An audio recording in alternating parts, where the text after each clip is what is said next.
তিনটা শব্দ আমাদের তো, একটা হচ্ছে সালাফ, একটা মানহাজ, একটা মূলনীতি, তাই তো? সালাফ কারা? সালাফ হচ্ছে রাসূলুল্লাহ সাল্লাল্লাহু আলাইহি ওয়াসাল্লামের সাহাবীদের যথাযথ অনুসারী যারা, তারাই সালাফ। সাহাবায়ে কেরাম এবং যারা তাদের সুন্দর অনুসারী, তারাই সালাফ। as-সাহাবা ওয়া মান তাবি'আহুম বিইহসান ইলা ইয়াউমিদ্দিন। সাহাবায়ে কেরাম এবং যারা তাদের সুন্দর অনুসরণ করবে, তারাই সালাফ।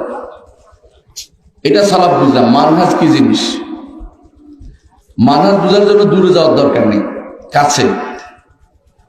আপনি ইসলাম যখন ঘোষণা করেছে আপনি মুসলিম, মুসলিমের একটা চলার পথ আছে। মুসলিম যেভাবে ইচ্ছে সেভাবে চলতে পারে না। মুসলিম অর্থ হচ্ছে নিজেকে আত্মসমর্পণ করে দিয়েছে, নিজেকে সমর্পণ করে দিয়েছে আল্লাহর দরবারে। আল্লাহর দরবারে সমর্পণ করে দেওয়ার পরে যা ইচ্ছে তা করতে পারে না। মুসলিম প্রতিদিন যখন দোয়া করে, ইহদিনাস সিরাতাল মুস্তাকিম, এই দোয়া করেন কিনা আপনারা? না করেন না? ইহদিনাস সিরাতাল মুস্তাকিম, আল্লাহ আপনি আমাদেরকে সিরাতুল মুস্তাকিম এই পথ দিয়ে দেন, সিরাতুল মুস্তাকিমের উপর রাখুন। এই দোয়া যখন আপনি করেন, এটা কিন্তু যথেষ্ট মনে করেন না। শেষে আপনি আরো বলে দেন, ভেঙ্গে ভেঙ্গে বলেন, সিরাতাল্লাযীনা আন'আমতা আলাইহিম, যাদের উপর আপনি নেয়ামত দিয়েছেন। ওরা কারা? অন্য আয়াতে আল্লাহ বলে দিয়েছে, মিনান নাবিয়্যিন ওয়াস সিদ্দীকিন ওয়াশ শুহাদা ওয়াস সালিহিন। নবী, সিদ্দিক, শহীদ, সালেহ, এই মানুষগুলির পথ হচ্ছে আপনার জন্য মানহাজ বা পথ। এই পথে প্রতিদিন আপনি বলেন, এই পথ সালাত আদায় করতে হলে এটা বলতে হবে আপনি। আর এইটা যদি আপনি ঠিক না রাখেন, আপনি কোন দিকে যাবেন? গায়রিল মাগদুবি আলাইহিম ওয়ালাদ-দাল্লিন।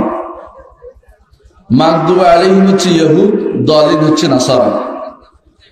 ইহুদি নাসারাদের পথ থেকে আপনি দূরে সরতে চান, আপনি নবী, সিদ্দিক, শহীদ এবং নেককার লোকদের পথে আপনি থাকতে চান। এই যে পথটা আপনি থাকতে চান, এই পথটাই হচ্ছে মানহাজ। এই পথটা থেকে বিচ্যুত হলে আপনি হয় ইহুদিদের পথে চলে গেলেন, না নাসারাদের পথে চলে গেলেন। নয় বাড়াবাড়ি, নয় ছাড়াছাড়ি।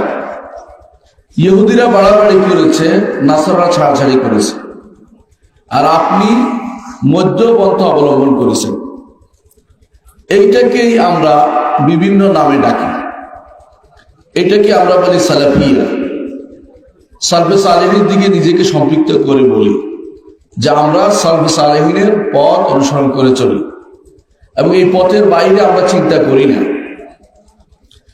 এই পথের বড় বৈশিষ্ট্য হচ্ছে এটাই, পথটা সুস্পষ্ট, স্পষ্ট। এখানে কোনো অন্ধকার কোনো কিছু নেই। এখানে প্রত্যেকটা কাজ স্পষ্ট, কেউ লুকোচুরি করতে পারবে না। একান্তে কিছু মানুষ যদি বসে গোপনে আলাপ করে, আপনি বুঝবেন যে এটা আসলে ইসলামের পথ হতে পারে না। গোপনে আলাপের জায়গায় ইসলামে নাই। ইসলাম হচ্ছে সুস্পষ্ট, আলানিয়া। গোপনে কিছু করলে কয়জনে বুঝবেন যে ফাইন্নাহুম আলা তাসিস দালালা। মুহাম্মদ ইবনে সিরিন বলেছিলেন, এরা পথভ্রষ্টতা রচনা করতে যাচ্ছে। এই সহজ সরল পথটি সালাফদের পথ। এই পথটি যদি অনুসরণ করতে পারেন, আপনি ফিরকাতুন নাজিয়া বা নাজাত প্রাপ্ত দলে থাকতে পারবেন।